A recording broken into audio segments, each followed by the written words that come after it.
Привет всем нашим подписчикам. Сегодня необычный выпуск. Речь пойдет про путешествия. Очень много вопросов на самом деле накопилось. Люди рано или поздно узнают, что мы путешествуем.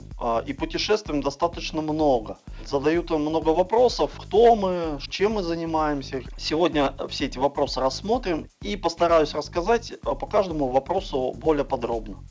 Первый вопрос зрителей у нас был: расскажите о себе. Меня зовут Павел, мне 47 лет, я много путешествую по России и зарубежью ближайшему, и путешествую на автомобиле. У меня были туры на автобусе, но больше я эти туры брать не хочу. И самолет меня тоже не особо устраивает, поезда тоже.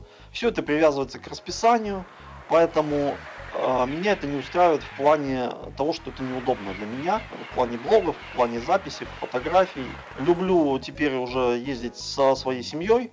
Семья, конечно, это классно, в путешествиях вместе это здорово, это очень позитивно, и можно раскрыть свои какие-то потенциалы, новые, да, и старые тоже, и насладиться совместным отдыхом. Я путешествую уже почти 7 лет по нашей великой стране. Сейчас в данное время путешествия в основном ограничены европейской частью России, от Калининграда до Урала. А с севера до юга это Карелия до Азербайджана, так скажем, до Кавказа, Северного Кавказа и так далее.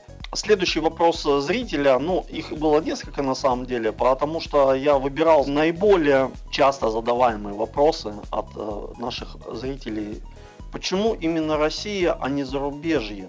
В принципе, вопрос очень даже логичный. Ведь многие ездят за границу. На самом деле, я предпочитаю изучить сначала свою страну и показать ее зрителям, чем путешествовать по каким-то другим странам, та же Турция или Египет или еще где-то, то есть там та же Грузия, например, или Прибалтика, или что-нибудь еще.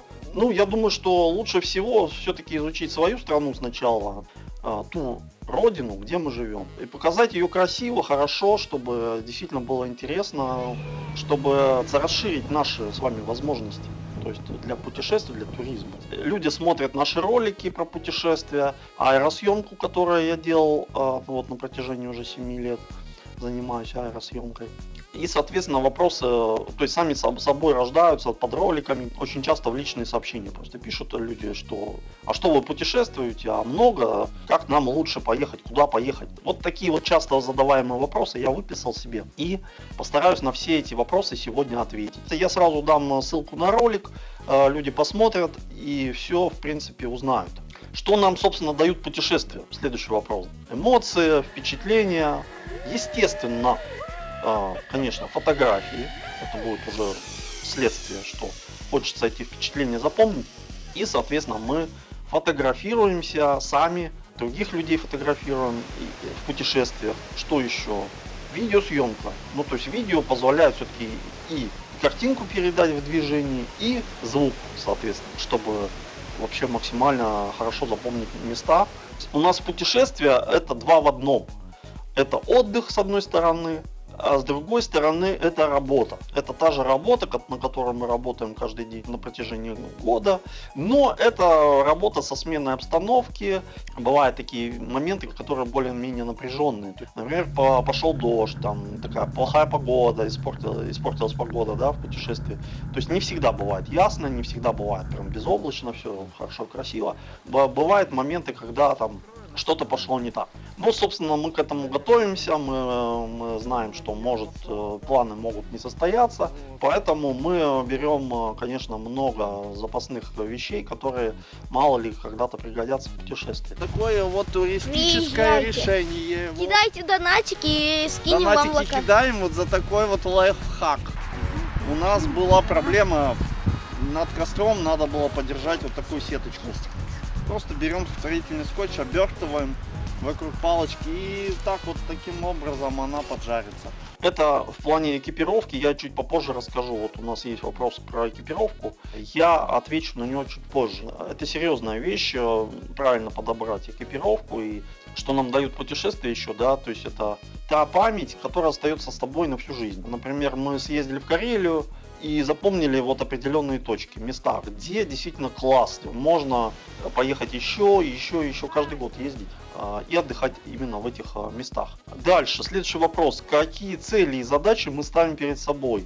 Ну, собственно, цели и задачи. Первая цель — это, конечно, отдых. Вторая цель — это набраться тех вот впечатлений, эмоций. Ого! Крутяк! На весь оставшийся год.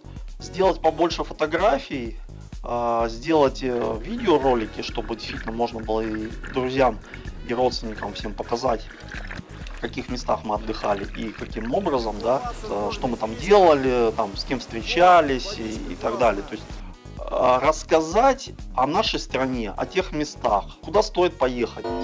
Давайте послушаем колокольный звон, как раз для нас.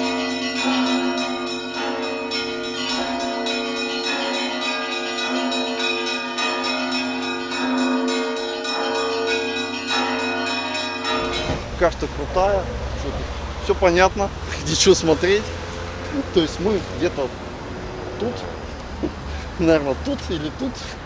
Вот где-то вот мы, я, честно говоря, затрудняюсь сказать, где мы тут находимся, но ладно. Что посмотреть, что значит узнать, какие-то музеи, может быть какие-то просто пляжи.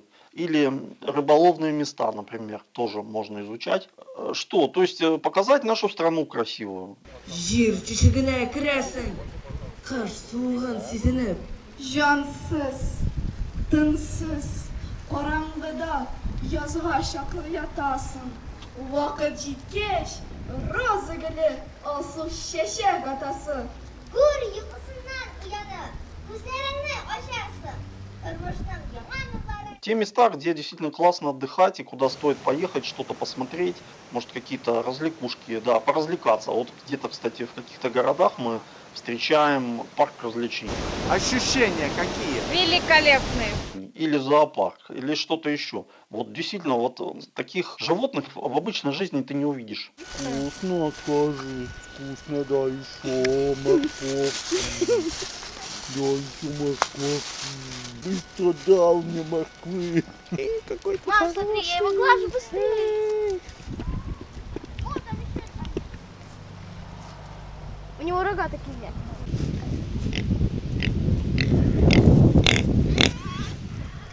Стараемся как-то разведать обстановку в плане путешествий. Дальше, значит, следующий вопрос. Какой транспорт мы используем? Ну, естественно, это автомобиль. Прежде всего, когда говорю о путешествиях, подразумеваю, что мы едем на машине, естественно, своим ходом. Почему машина, да? Все очень просто. На самом деле, когда в своей жизни я брал всего лишь один автобусный тур с экскурсией, это была Карелия, и мы путешествовали в Русский Аул, то есть на автобусе, там все, гид, экскурсовод у нас был. Но на самом деле нам показали, конечно, места, познакомили с Карелией, но все очень сжато, ты не можешь нигде задержаться, ты не можешь на там, какие-то лишние 15 минут пофотографироваться. То есть время очень мало. Это минусы, да. Минусы автобусов то, что у тебя ограничено все. Когда я поехал уже на машине, я уже почувствовал разницу, что действительно я ни к чему не привязан. Я не привязан к группе. Спокойно можно осмотреться, где-то погулять, где-то пофотографироваться. Абсолютно свободно. Вообще впечатляет. Ты сам планируешь время, сам планируешь маршрут. То есть это заранее делается перед путешествием где-то. Ну, мне хватает месяца, чтобы подготовиться, продумать маршруты, посмотреть места, почитать истории какие-то по этим местам, там, прогуглить все, изучить расписание, да, работы музеев. Допустим, вот сейчас мы планируем поехать снова на Поволжье, и там мы хотим покататься на теплоходах. Вот чтобы это сделать, нужно узнать расписание, как работают теплоходы, в какое время они отходят, сколько они стоят и так далее. Вот эти все вопросики заранее просто изучаешь, и потом уже едешь по знакомой информации. Наверное, я ответил на этот вопрос, почему именно машина, да, то есть а не автобусы, не самолеты и так далее. То есть мы не любим привязываться к расписанию, мы не любим ограничивать себя по времени, где-то ходить, где-то что-то исследовать.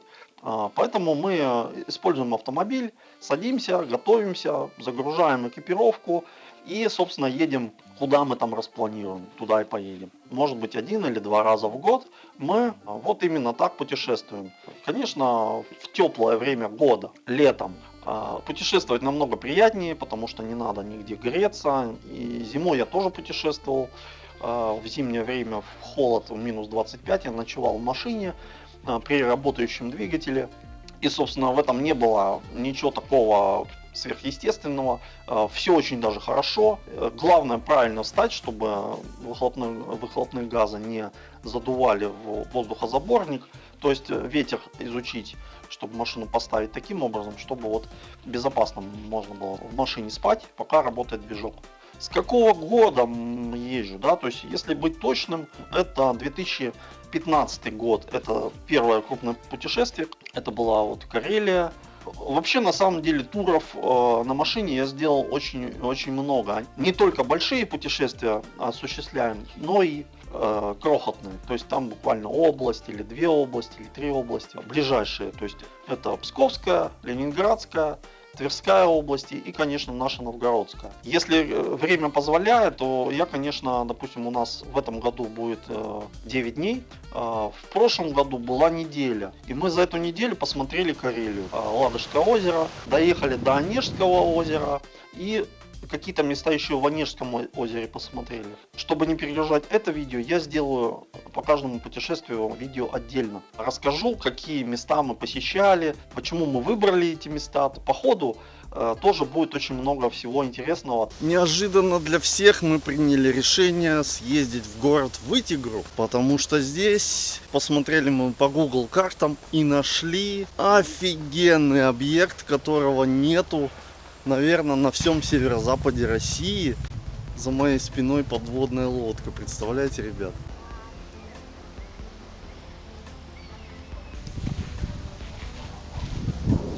Навскидку ширина центральной части подводной лодки 6 метров. Потолки тут примерно 1,80 метра. Я едва не зацепляю головой потолок. Эта лодка в разрезе.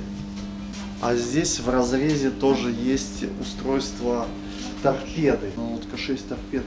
Здесь еще запасные торпеды висели. 10 торпед спереди и, скорее всего, сзади еще штук 8 было. Рында называется. Так, а переход между отсеками еще был вот такой.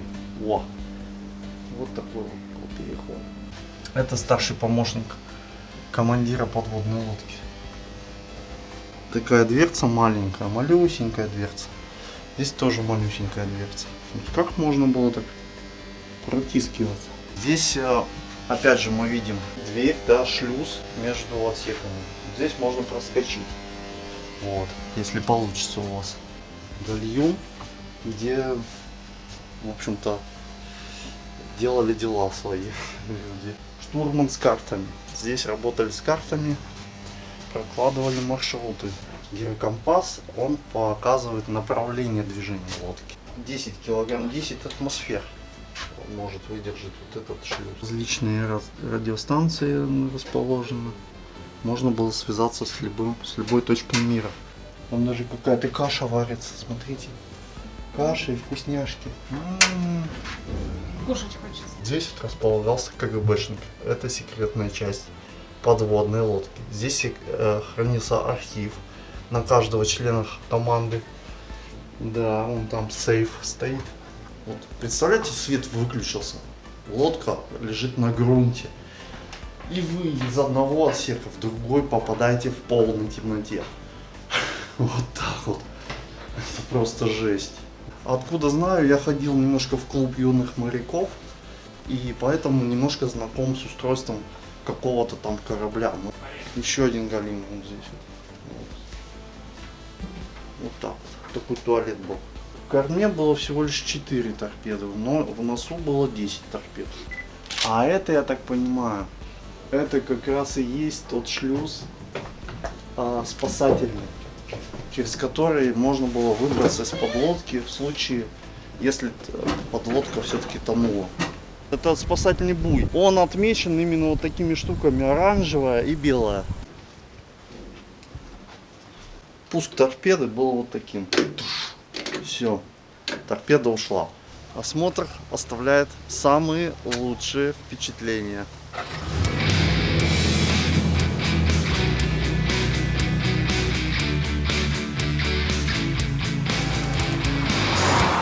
С дальнего путешествия я привожу порядка от 5 до 10 тысяч фотографий, которые приходится потом позже разгребать и выбирать лучшие фотки, а плохие убирать, потому что очень много дублей.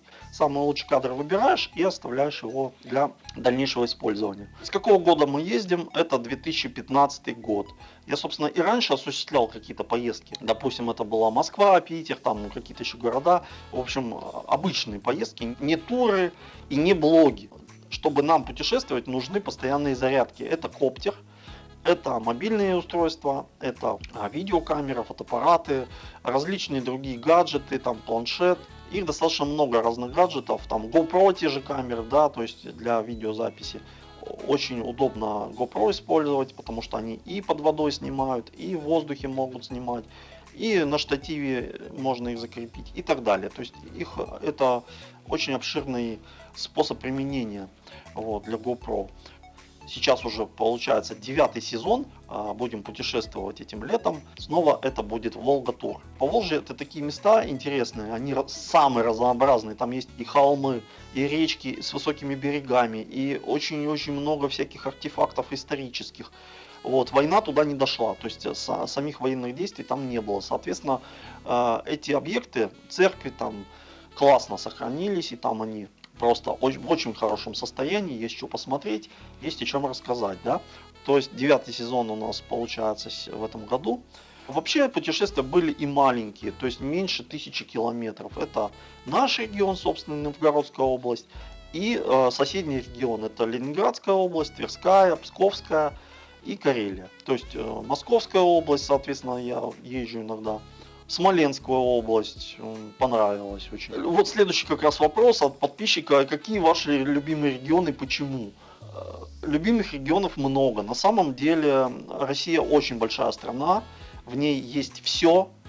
Тот же Египет есть, та же Турция есть, просто немножко по-другому. И у нас в основном люди разговаривают все по-русски. Бывает, что встречаются иноязычные, там, допустим, тот же взять Кавказ, там они разговаривают на арабском многие на местном языке, то есть абсолютно бывает заедешь, а там бац, люди тебя не понимают. Но, собственно, или английский, или русский, или какой-то, может быть, на пальцах, может быть, объяснять приходится. Но и такое бывает, кстати, в путешествиях, то есть надо быть готовым ко всему. Собственно говоря, я ничему не удивляюсь, со всеми нормально общаюсь, люди в основном попадаются приветливые, никакой злобы мы не несем, поэтому с нами нормально общаются практически все. Да, то есть нормально, общение, все приветливые, там, доброжелательные в основном люди. Любимые регионы, да, о любимых регионах мы сейчас говорим. Мне очень понравился Северный Кавказ. Это Северная Осетия, Ингушетия, Дагестан, особенно понравился Дагестан с Чечней. В эти регионы очень стоит поехать любым путешественникам, с детьми, без детей, без разницы. Просто сели, поехали, просто побольше денег с собой взяли, экипировочку загрузили. Абсолютно ничего страшного там нету на Северном Кавказе. Все нормально, на любой машине можно кататься и осматривать какие-то достопримечательности интересные. Ну, собственно, позитив. Очень позитивно все проходит. А что еще из любимого? Ну, наверное, это будет Смоленская область, очень понравилась. Тульская область, Тверская, ну там плохие дороги. По Тверской области пожелания такие, чтобы побыстрее все-таки сделать, отремонтировать дороги, чтобы можно было туристам, путешественникам спокойно, нормально передвигаться и, соответственно, развиваться. Развивать этот регион надо с дорог. Получше делать дороги, более качественно. За пару лет можно все дороги сделать. Вот поверьте, если трассу Кавказ, кавказцы в Чечне, в Дагестане и в Ингушетии, практически вся трасса Кавказ была обновлена и была перестроена, реконструирована за 2 года. Это 1000 километров. За 2 года вот они просто молодцы. Могу очень сильно похвалить, что офигенно все сделали. Просто второй раз я ездил в Чечню и в Дагестан в 2019 году. Вот в 2017 году трасса была еще не очень такая подубитая. А вот в 2019 году трасса Кавказ была уже вся сделана. От границы с Азербайджаном до, собственно, Крыма. Все было построено, все было идеально. Не было плохих дорог, не встречалось. Где-то там, конечно, еще были ремонтики, но в основном, то есть 90 где-то процентов уже трассы этой было сделано вообще классно, просто здорово. Вот, было очень приятно прокатиться, на самом деле. Подошли к другому, к следующему вопросу, где мы уже побывали. Я побывал сам в 40 регионах России, от Калининграда до города Казань, до Татарстана, и от Карелии до Армении. Самая южная точка — это Армения, граница с Турцией, турецко-грузинская граница. Вот это самые южные точки, где я побывал. То есть очень все понравилось. Особенно понравилась Грузия, особенно понравилась Абхазия, Северная Осетия, Карачаево-Черкесия, Кабардино-Балкария. В Крыму понравилось меньше. Почему? Потому что немножко такой бардак присутствует. Была не построена еще полностью дорога, трасса Таврида. Потом, когда я туда ездил по Крымскому мосту, там еще строился ЖД мост. Автомобильный мост был уже открыт. Это тоже был 19 год, кстати. Чем понравился и не понравился Крым? Понравился тем, что да, мест очень много красивых, стоящих действительно, чтобы туда поехать. Много моря, много пляжей, но пляжи достаточно забитые. То есть там очень много людей, негде встать на машине, да, нету места. Просто это то, что не понравилось. Очень много медуз, на самом деле, в каких-то местах. Только-только заходишь в воду и видишь, что там медузы сплошные. Это неприятное ощущение, как бы. Хочется все-таки в чистое море зайти, где можно спокойно искупаться, там освежиться и зарядиться эмоциями. Меньше понравился Крым, меньше, чем Дагестан. В Дагестане, в Чечне намного круче отдыхать, на самом деле. Меньше денег тратишь и так далее. То есть больше каких-то позитивных вещей. Например, та же кухня. Дагестанская кухня, она очень вкусная, так же как и грузинская. Очень много фруктов, да, то есть кушаешь и недорого получается. Вот купил 2 килограмма персиков и 2 килограмма винограда и спокойно ешь. То есть в течение дня ты все съедаешь и в принципе очень себя хорошо чувствуешь. Ассаламу алейкум. Только с дерева, Едем мимо. Бац, персиковый сад, яблоки, всякие фрукты. Вот абрикос. Вот растет абрикос. То есть он еще не спелый, вот такой вот абрикосик. Через 2 недели, если вы зайдете, здесь будет настоящий персиковый рай. Просто интересно, как они растут, какие персики, как растут. Да, это другие, это вот одни персики, Да, а это другие, эти да? еще, да, им еще через 2 недели только посмотрим. Такие мягенькие тоже. Они Здорово. станут вот такими. Да. Ребят, это не то, что у нас там продается неизвестно где. Лента, не лента, непонятно чем торгуют. Вот это самый настоящий персик. Вот в саду растет. Так что приезжайте в Дагестан, кушайте настоящие фрукты. Даже еда не главное, главное питье. Потому что жарко, 40-45 градусов бывает на Кавказе. Даже бывает и под 50 поднимается, но в жаркую погоду на солнышке. А машина нагревается очень сильно. Вот эти все нюансы, все тонкости могу рассказывать бесконечно. 40 регионов России я уже проехал. На примерах какие-то классные места подсказать. Если есть вопросы у вас, задавайте их внизу. В комментариях прям пишите вот конкретный вопрос, что вас интересует. Я все постараюсь в следующем выпуске рассказать более подробно на примерах. География путешествия достаточно большая, то есть есть что рассказать, есть что показать, что-то посоветовать. Кто любит водопады, например, тем могу подсказать, где классные водопады есть. Кто любит церкви разрушенные, заброшенные, тоже могу подсказать, где их можно много найти. Вот. Я люблю практически все, любые какие-то артефакты. Я люблю посещать музеи, люблю какие-то прогулки на теплоходах и так далее. То есть... Здесь должен был побывать каждый человек на Земле. Это по типу Эрмитажа в Петербурге, по типу Третьяковки в Москве. То есть тут, конечно, есть что посмотреть.